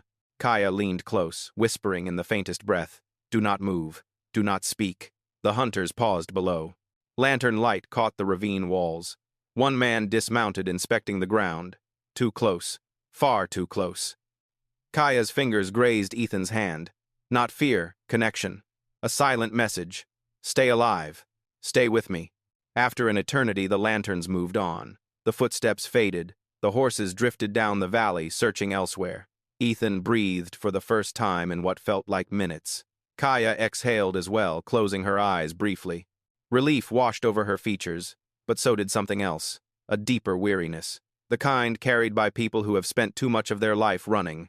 We cannot outrun them forever, she whispered. Ethan gently touched her shoulder. Maybe not. But we'll fight smart, and we'll survive. She lifted her eyes to his. Moonlight reflected in the dark wells of her gaze. Together they climbed back toward the ridge, two silhouettes moving through the wild dark side by side, not by chance, but by choice. And with every step, Ethan felt the truth grow in him like a quiet flame. He wasn't just protecting Kaya, he was choosing her, and somehow, she was choosing him too. The sky began to gray long before the sun rose. A thin, reluctant light crept along the horizon, brushing the canyon walls with the faintest promise of dawn. Ethan and Kaya reached the top of the ridge trail just as the coldest hour of night settled in a biting chill that threaded through their coats and into their bones. Rust limped behind them, exhausted but moving his breath, leaving white clouds in the air. Ethan paused to check the gelding's injured leg, fingers gentle as he touched the bandaged area. Rust leaned into him as if grateful for the smallest kindness. Kaya watched from a short distance, leaning against a juniper trunk. She didn't interrupt. She knew the weight Ethan carried for the animal care responsibility memory. Even in the faint light, she could see the tenderness in his hands. After a moment, she stepped closer. He will walk today, she said softly, but he will not run. Ethan let out a slow breath. Didn't figure he could, but he's got heart. That'll take him further than speed. Kaya nodded. Heart carries us all, until it breaks. Something in her voice, quiet, raw, pulled Ethan's eyes upward.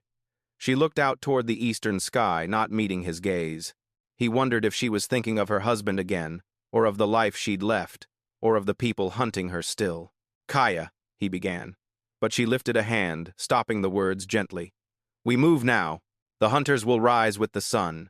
She was right. They had little time. They began walking north along the narrow spine of the ridge. The trail sloped down into a cluster of rock outcroppings where the land widened. The desert below stretched vast and indifferent rolling hills of sagebrush, scattered cottonwood groves, red stone cliffs that rose like solemn guardians. Ethan glanced at Kaya as they descended. She moved with the grace of someone who had learned long ago that silence could save a life. Her knife hung at her waist, blade sheathed, but ready. Her blanket was wrapped snugly around her shoulders, but her posture stayed alert, listening to everything unseen. Finally, Ethan spoke quietly. I've been thinking about last night. Kaya didn't turn, but her steps slowed almost imperceptibly. What part? All of it, Ethan admitted. The hunters, the running, and what you said. She paused at the bottom of the slope, scanning the land ahead. When she didn't respond, Ethan continued. You said you don't know who you are anymore?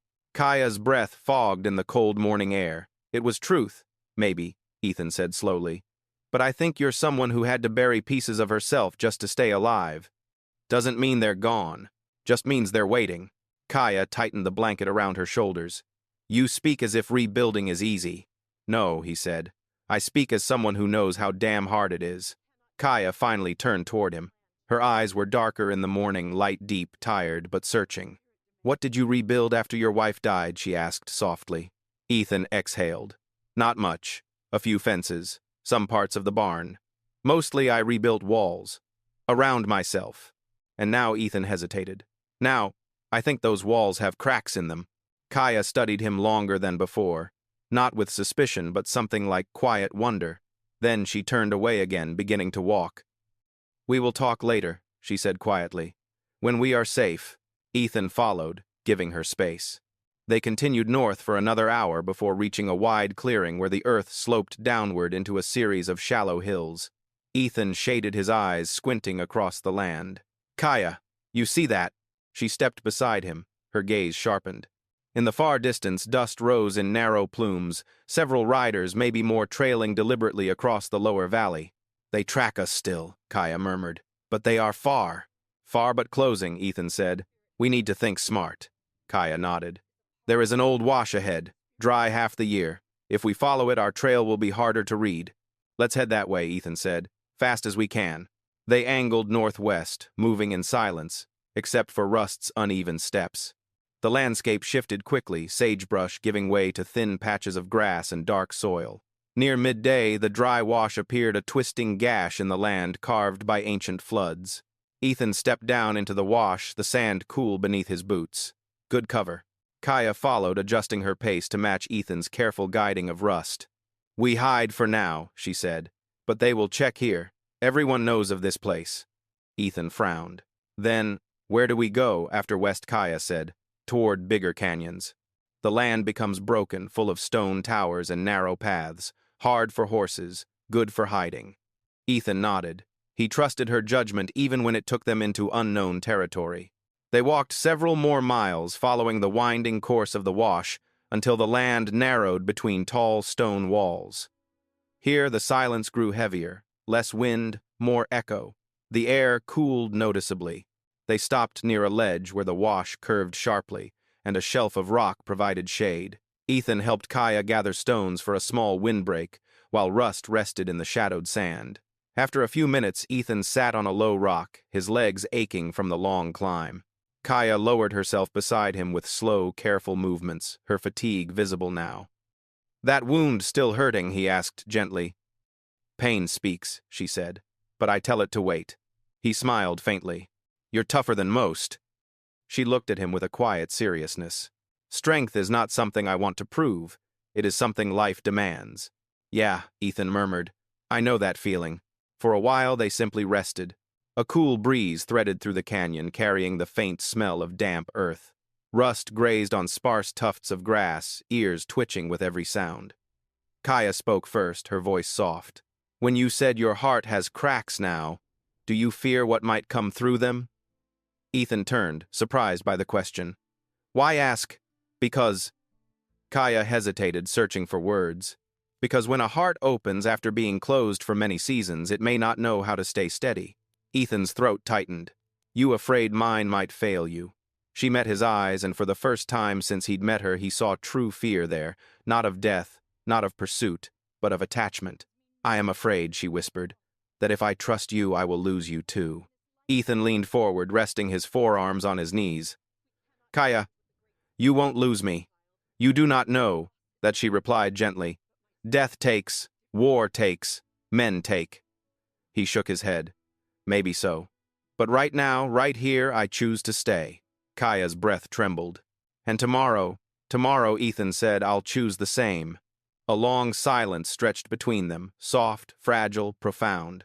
Then Kaya reached out, tentatively, slowly. Her fingers brushed Ethan's hand. He inhaled sharply, not from surprise, but from the quiet intensity of the gesture. It felt like a bridge built between two broken cliffs. Kaya withdrew her hand quickly, almost embarrassed by her own courage. Ethan caught her fingers gently without force. It's all right. Her eyes lowered. I forget how to be close. So do I, Ethan said softly. But maybe we can learn. Before Kaya could respond, a distant sound echoed down the canyon stones, clattering horses snorting. Ethan rose instantly. Kaya did too, her posture changing from vulnerable to sharp as steel in one breath. They found the wash, Ethan said. And they follow, Kaya added. Ethan helped Rust stand, tightening the gelding's reins. We head west now, Kaya said, through the high cliffs. The path is narrow, hard. But they cannot surround us there. Ethan nodded. You lead. I'll stay close. They climbed out of the wash just as the sounds of the hunters grew clearer. Kaya guided them toward a jagged split in the canyon wall, a place Ethan never would have noticed alone. They slipped inside. Shadows swallowed them whole. And as they disappeared into the narrow stone throat of the earth, Ethan felt something settle inside him. Not fear, but certainty. Whatever came next, danger, struggle choice, he would face it with her. Not behind her, not ahead of her, but beside her. The split in the rock narrowed as Ethan and Kaya made their way deeper inside the canyon walls, rising so steeply that the faint light above looked like a thin ribbon of silver. Rust hesitated at the entrance, snorting softly. Ethan stroked the gelding's muzzle. It's all right, boy, he whispered. Ain't nothing in here gonna swallow you whole. Still, the canyon's shadow felt heavy, thick with age, like it remembered every footstep that had passed through it for centuries. The air was cooler inside, carrying the faint scent of damp stone and old echoes. Kaya moved first, her steps silent and deliberate. She glanced upward occasionally, not out of fear but awareness, as though the canyon walls carried stories worth listening to. This place has been used by travelers for many generations, she murmured. Hidden, but not unknown. That's supposed to comfort me, Ethan muttered with a half-smile. Kaya looked back, expression calm. It means the earth remembers survival here. Ethan chuckled under his breath. Guess that'll have to do. They traveled single file through the narrow throat of rock. At times, the canyon widened enough for Ethan to walk beside Kaya, but then it pinched again just wide enough for one person to pass. Rust squeezed through, carefully scraping his saddle against the stone. Above them, the sky shrank shorter and shorter until only a thread remained. Ethan felt the silence settle deep in his lungs. It was the kind of quiet that forced a man to face himself, his regrets, his fears, the ghosts he carried. Kaya ahead of him seemed untouched by the pressure of the canyon's walls. Her shoulders were steady, her breath even. Ethan admired that. He admired her more than he dared say. After nearly an hour, the canyon widened at last into a small hollow of stone, a pocket of open air where the sunlight spilled down like molten honey. They stepped into it slowly, letting the warmth touch their chilled skin. Rust drank eagerly from a shallow pool of collected rainwater. Ethan let the horse rest, brushing dust from his mane.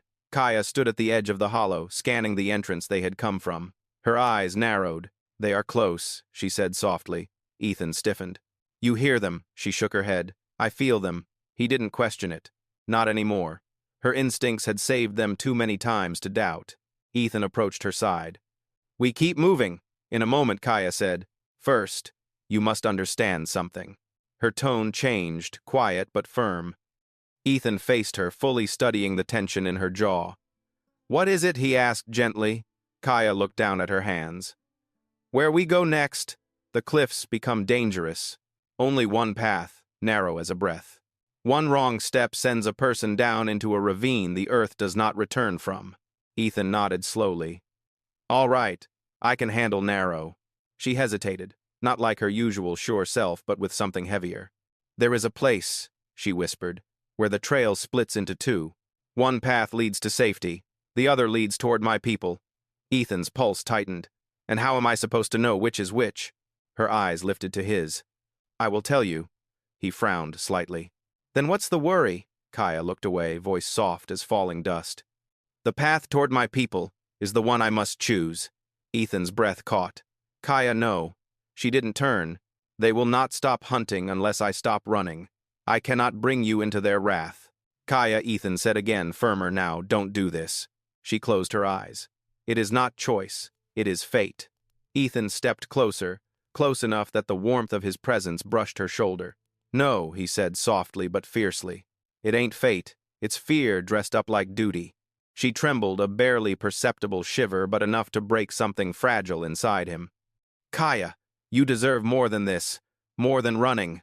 More than surrender, she whispered. And what if walking the path with me brings death to you? It won't, Ethan said. Not while I'm alive to fight. Kaya finally looked at him. The hollowness in her eyes cracked, revealing the woman behind the silence, the one who had lost too much, borne too much, survived too much. "You do not understand what they will do," she said. "Then explain it," Ethan urged. "Let me understand." "They will take me," she said. "Bind me. Decide if I am worthy to live." Her voice wavered. "And they will see you as the reason I fled. They will punish you, perhaps kill you." Ethan's jaw clenched. "Let them try." Kaya shook her head fiercely. "No, you do not throw away your life for mine. I will not allow it." "Then don't make me choose," Ethan whispered, "between losing you and protecting you." Her breath faltered. The canyon wind shifted through the hollow, brushing loose strands of hair across her cheek. She looked away, struggling with something inside herself, a war Ethan could almost feel. Finally, she spoke again. "If we go forward together, you must follow my steps exactly. You must do everything I say without questioning, because only then will we have a chance to live." Ethan nodded. "Anything.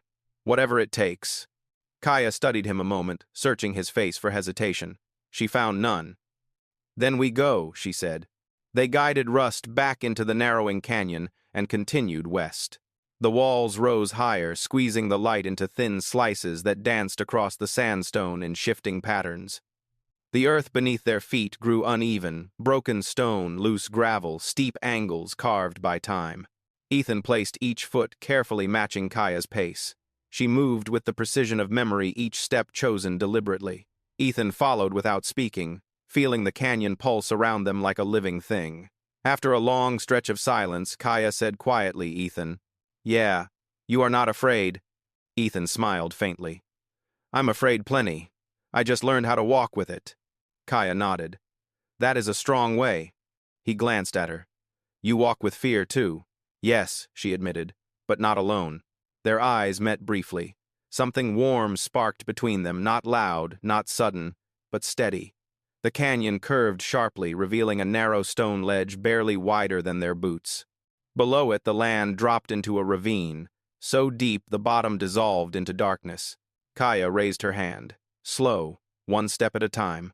Ethan swallowed, guiding Rust gently. "You first." Kaya stepped onto the ledge. Ethan followed. The wind whipped through the canyon, tugging at their coats. Ethan placed his boot exactly where she placed hers. Rust's hooves clacked softly behind them. Halfway across, Kaya paused. Ethan froze. A sound drifted from behind them, hoofbeats, clattering stones. Voices echoing faintly. The hunters had reached the canyon. Kaya's breath tightened. "They are close." Ethan looked behind. Shadows moved. One rider dismounted. Another lifted a rifle to his shoulder. "Move," Ethan urged. "Go, Kaya, go." Kaya didn't run. Running would mean falling, but she sped her steps to the edge of safety. Ethan followed, heart pounding like a war drum. Rust stumbled once, and Ethan grabbed his reins hard, steadying him. A rifle cracked. The bullet slammed into the stone near Ethan's leg, exploding dust. "One more step," Kaya cried. Just one more. Ethan lunged with Rust, reaching solid ground as another shot echoed. They ducked behind a boulder. Kaya crouched, low dagger ready. Ethan breathed hard, chest heaving. "You all right?" "Yes," Kaya whispered. "But they know we go west. They will follow." Ethan nodded. "Then let them. We'll be ready." Kaya looked at him, then really looked. Not at a burden. Not at a stranger. But at a man she no longer wanted to walk away from. "We continue together," she said quietly. "No more talk of leaving." Ethan touched her hand briefly, gently. "Together." She didn't pull away. For the first time, the canyon didn't feel like a prison. It felt like the place where two broken souls finally chose each other. The canyon opened gradually into a sunlit mesa, flat and wide, the kind of land that carried silence like a sacred burden. Ethan and Kaya stepped onto the plateau with slow, deliberate breaths. Behind them, the narrow stone ledge they'd crossed twisted back into shadow, swallowing the echoes of the gunshots that had nearly ended them. Rust stood between them, trembling but still on his feet. Ethan stroked the gelding's neck, whispering in the deep, steady way, a man comforts himself as much as the creature he loves. Kaya walked a few paces ahead, scanning the horizon. Her hair lifted in the dry wind braid, brushing against the fringe of her buckskin sleeve. The mesa stretched long and open, marked only by scattered boulders and small pockets of sagebrush clinging to thin soil. Ethan moved up beside her.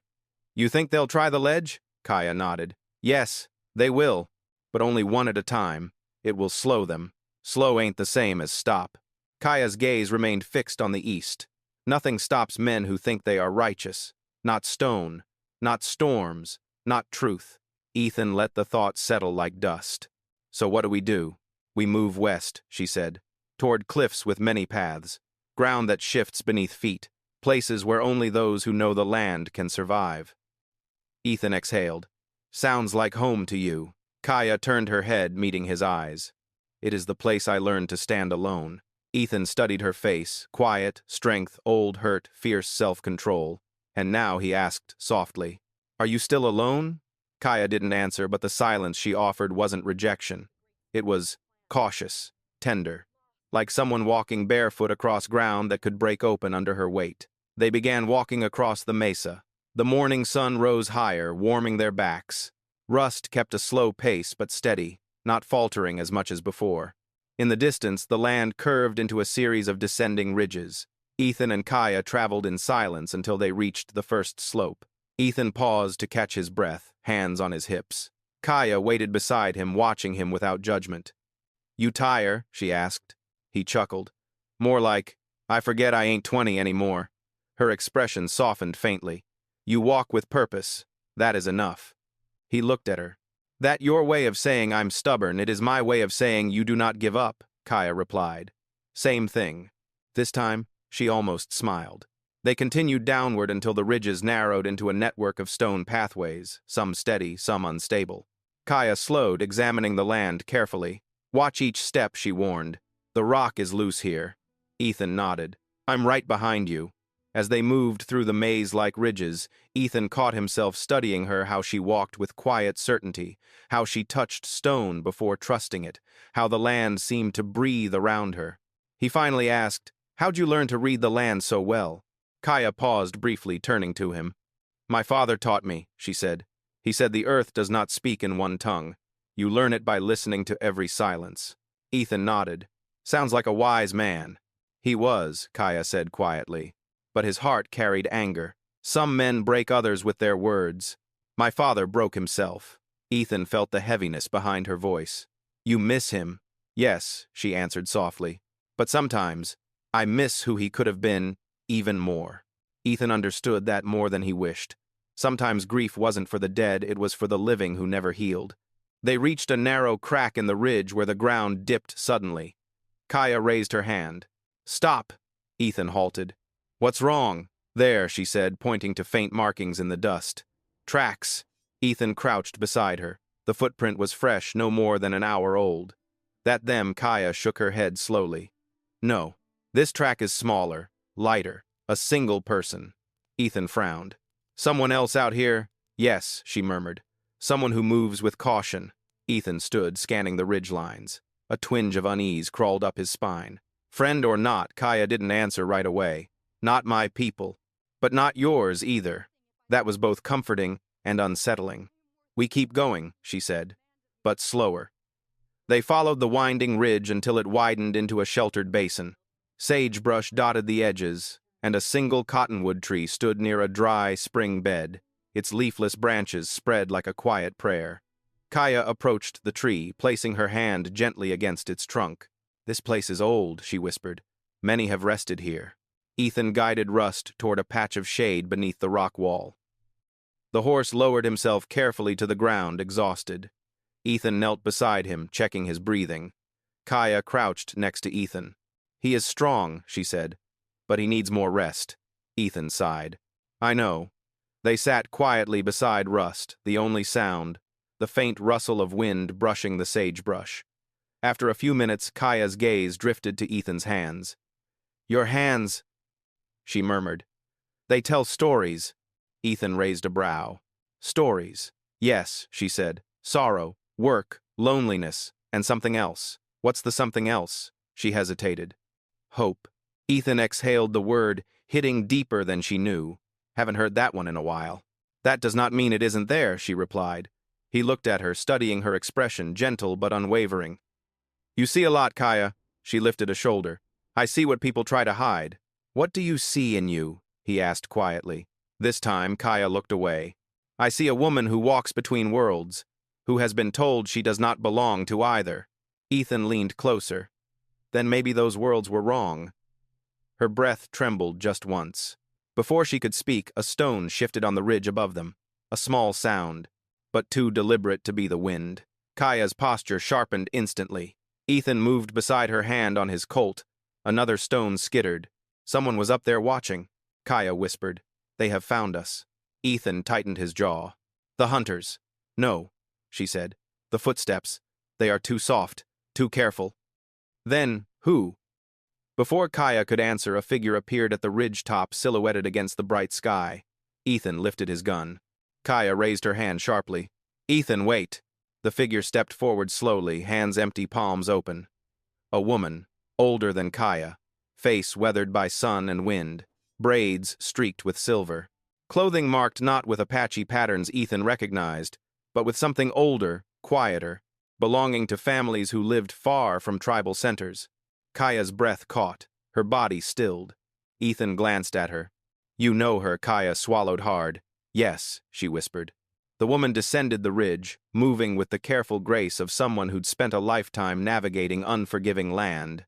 When she reached the basin floor, her gaze settled on Kaya, not with hostility, but with something that looked dangerously close to grief. "Kaya Redbird," the woman said softly, "you walk far from home." Kaya stepped forward, voice barely audible. "Mother!" Ethan froze. Shock rippled through him like lightning striking dry earth. Kaya's mother. Alive. Here. Waiting. Kaya's hands trembled. Her breath shook. She stood as though facing a ghost she never thought she'd see again. "Kaya," her mother said, eyes glistening, "I came because the council decided your fate, and because I could not let them choose your ending." Kaya's voice cracked. "Why are you here?" Her mother looked at Ethan next, her gaze piercing, measuring. "You are the man who walks with my daughter." Ethan stepped forward, meeting her stare without fear. "I am." Kaya's mother nodded slowly. "Then both of your lives hang on the same truth." Kaya whispered. "What truth?" Her mother looked at her with a mixture of love and sorrow. "The hunters do not seek justice," she said. "They seek silence. You carry a truth they fear." Kaya's breath stilled. Ethan's pulse hammered. Her mother stepped closer, placing a weathered hand on Kaya's cheek. "My daughter," she said, voice breaking. "Your husband did not die by illness." Kaya shook her head. "No.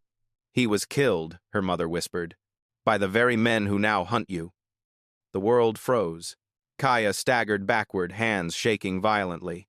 Ethan caught her before she fell. Her mother continued, voice trembling with years of silence finally shattering. "They blamed you, because they needed someone to blame." Ethan held Kaya as the truth struck her like a sudden winter storm, sharp, brutal, undeniable. And in that moment, everything changed.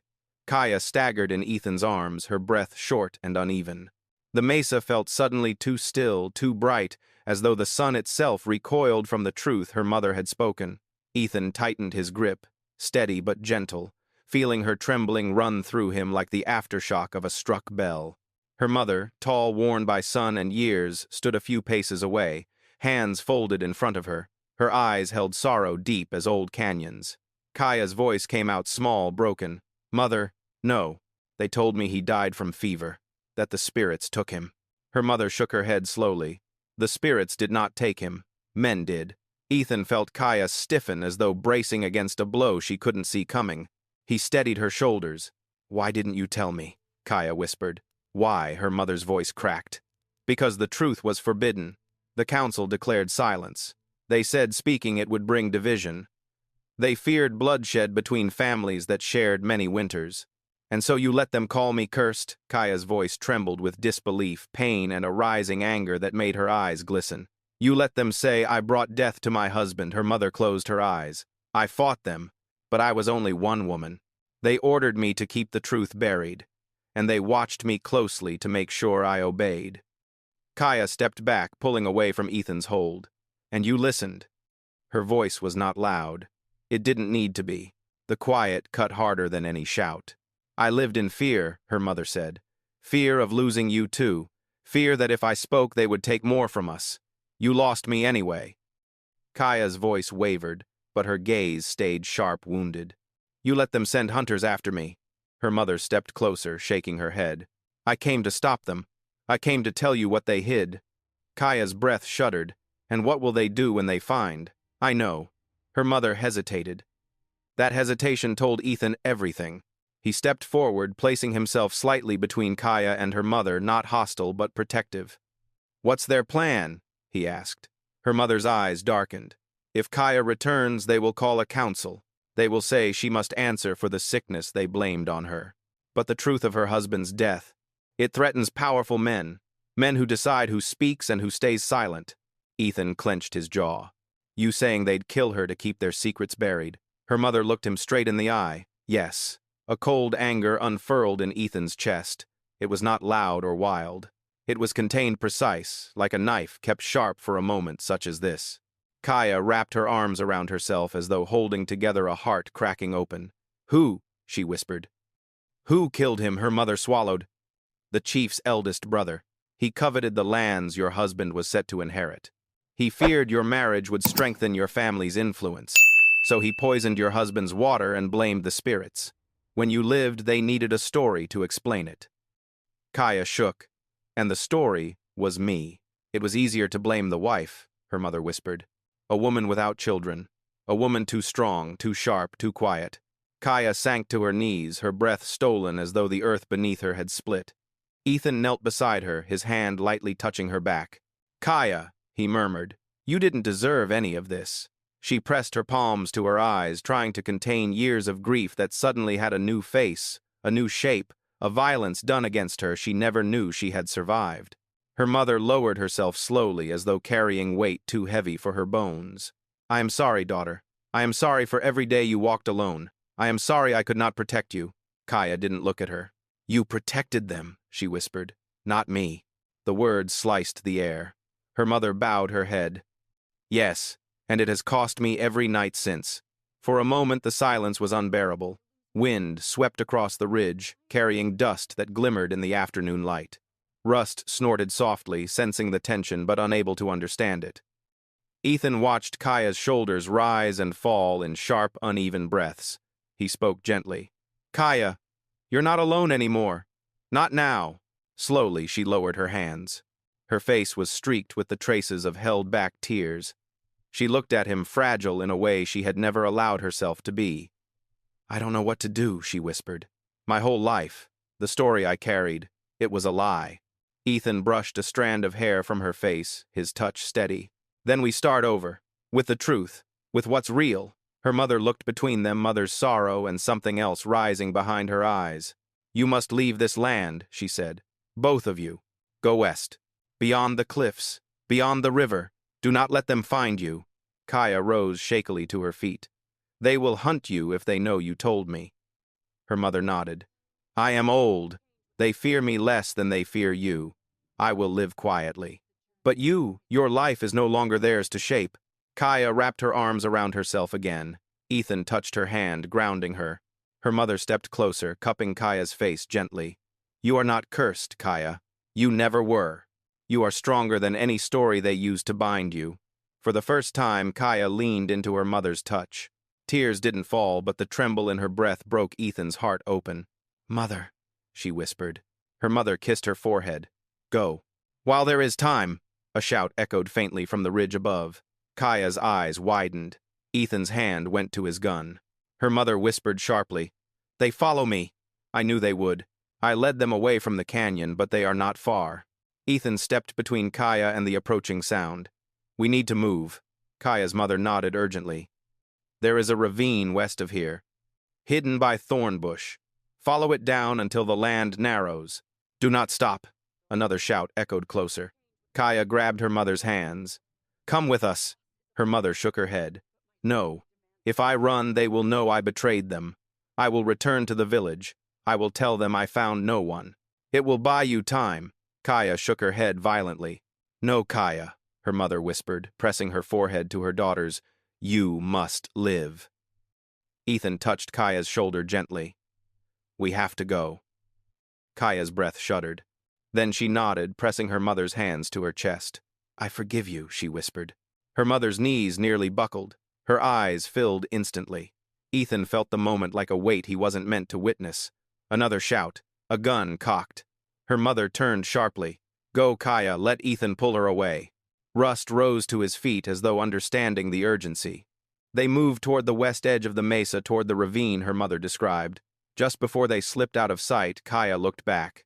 Her mother stood tall, hands clasped in front of her, waiting for the men who hunted her daughter. Proud, steady, unbroken. Kaya's voice trembled. Mother! Ethan squeezed her hand. She's buying us time. Make it worth her sacrifice. Kaya closed her eyes, pain carving itself deep into her breath. Then she whispered, I will. They disappeared into the ravine as the hunters reached the mesa, their voices sharp and accusing. But Kaya no longer ran from a false story. Now she ran toward truth, and toward a future she dared to shape with her own hands. Ethan stayed beside her, his steps steady and sure. For the first time in her life, she did not walk alone. The ravine narrowed as Ethan and Kaya descended the walls, rising steep and rough on either side. The sunlight thinned into long, pale ribbons overhead, turning the world below cool and shadowed. Kaya moved with urgency now, no longer the rhythm of a woman pacing herself for a long journey, but someone whose heart had been shaken awake. Ethan stayed close behind her, Rust following, carefully guided by Ethan's steady hand. Voices still echoed faintly from the mesa above. Not close, but not far enough. When the ravine widened into a slanted clearing covered in thorn bush and dry grass, Kaya finally slowed. She braced one hand against the canyon wall, catching her breath. Ethan approached gently. You all right? Kaya didn't answer right away.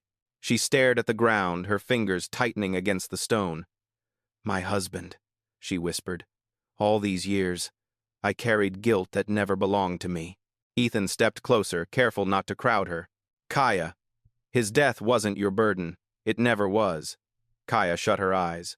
I lived under a lie so long it became part of my bones. Ethan touched her arm lightly. Then let's build something new. Something true. A soft sound escaped her half-breath, half-ache. Then she lifted her head, eyes shining with a mixture of grief and awakening strength. Ethan, she murmured, I do not know what comes next. Not for me. Not for you. He shook his head. You don't need to know all of it. Just the next step. And what is that? She whispered. Ethan held her gaze. Living. Kaya's lips trembled not in weakness but in the overwhelming shift of carrying a burden alone for a lifetime, and realizing she might never have to again. But the moment fractured. Rust snorted sharply, ears pricked, muscles tense. Kaya turned instantly. They found the trail. Ethan's instincts surged. We can't outrun them. No, Kaya said, stepping toward the deeper bend of the ravine. But we can vanish from it. How? She pointed to a narrow break in the canyon wall, a slot barely noticeable beneath a curtain of dry vines and thorn branches. This way, she said. It leads to the western cliffs. A safe place. A hidden path my father once showed me. Ethan brushed the thorns aside. Then let's go. They slipped into the slot canyon, Rust squeezing through with effort. Within minutes, the noise from above faded. The walls pressed close, cool and ancient. The air smelled of stone dust and faint moisture. When the canyon opened again, they were standing at the base of a wide field of scattered boulders, some the size of wagons, others larger than houses. Beyond them stretched a valley washed in warm sunset light. Kaya slowed. Ethan stepped beside her. That it? He asked softly. Your safe place. Kaya shook her head. No, but it is the path to one. She motioned toward the valley. My mother was right. The land changes here. The hunters will not know how to follow us. Ethan exhaled relief, threading into his breath. Good. But Kaya's eyes dimmed. Relief was not all she carried. Kaya, he murmured. What's wrong? She looked down at her hands, steady and strong, but trembling at the edges. When we reach the cliffs, she said quietly, you will have a choice. Ethan frowned. What choice? To stay with me, or to return to your world? He stepped closer, the fading sunlight warming his shoulders. I already made my choice. Kaya shook her head. Do not speak from adrenaline or danger. Speak from truth. Ethan's voice softened. Everything I've said to you has been truth. Kaya turned toward the valley, her expression distant. I do not know what I am without the story they gave me, without the shame they placed upon me. Ethan touched her shoulder gently. Then let's find out. Together. Kaya closed her eyes as if the word together was a warmth she didn't know how to hold. A long silence passed. Then softly she said, "My mother risked everything for me. You honor her by living," Ethan replied. Kaya nodded slowly. "Then we will live." They made their way across the boulder field, each step careful. Rust followed, limping but determined, as though he too felt the shift in the air, a direction chosen, a fate altered. As they descended into the valley, the sky turned amber and rose streaked with violet shadows. Coyotes called from distant hills. The earth beneath their feet warmed gently, holding the memory of the day's sun. When they reached a small plateau overlooking a dry riverbed, Kaya stopped. "This," she whispered, "is where my father brought me as a child. He said a person becomes themselves in quiet places." Ethan stood beside her. "You think that's true?" Kaya nodded. "Yes. Quiet lets the heart speak." She looked toward the horizon, the far western cliffs glowing faintly under the last light. I want to speak something," she said, voice trembling. Ethan's heart tightened. "Say whatever you need." Kaya turned to him fully. The sunset caught her features, strong cheekbones, soft eyes, shoulders no longer bent under blame. "Ethan Colton," she whispered, "you walked into my storm without knowing what it would cost you." He shook his head. "I walked because I saw you needed help." "And now?" she asked. He stepped closer, close enough that he could feel her breath warm against his chest. "Now," he said quietly, "I walk because I want to." Kaya's breath shook. "And if you get hurt because of me," she whispered. "If your life is changed forever." Ethan reached out, brushing his fingers lightly against her cheek. His voice was steady, gentle, filled with a quiet strength she had searched for her whole life. "Then that's just a part of the story we write. Not theirs. Ours." Kaya closed her eyes, the touch anchoring her like a long-awaited truth. Ethan let his hand fall slowly, respectfully waiting for her to choose her next step. She opened her eyes again, a new steadiness rising in them. "I choose life," she said, "and I choose the path that lets me breathe again." Ethan nodded. "And do you choose me?" he asked softly. Kaya's voice didn't tremble now. "Yes," she said, "I choose you. Not because I must, because I want to." No embrace followed, not yet. It wasn't needed. Something deeper settled between them. A partnership born in survival, forged in truth, rooted in two wounded hearts, choosing healing together. They turned toward the western cliffs, the night settling around them like a promise. Behind them, the echoes of the hunters faded into the distance. Ahead of them stretched a land vast and uncertain, but open, honest, waiting. As they descended the last ridge, Ethan took Kaya's hand. She didn't pull away. For the first time in both their lives, the path forward wasn't something to fear. It was something to become. Together. Ethan and Kaya's story reminds us that everyone carries their own darkness, and sometimes the most powerful healing comes from the most unexpected person. Not everyone is lucky enough to have a chance to start over, but everyone deserves a fresh start. In our twilight years, looking back on our life journey, we will realize silence at the right time is strength. Empathy is a gift few people can give, and love, even if it comes late, is always enough to warm the rest of our lives. Life is too short to carry resentment, and too long to live without someone by your side. Choose what makes your heart light. Choose peace, even though sometimes peace is the hardest path. Thank you for listening to this story. If the story touches your heart, please like, share, and subscribe to the channel to support us to continue bringing humane journeys dedicated to experienced hearts.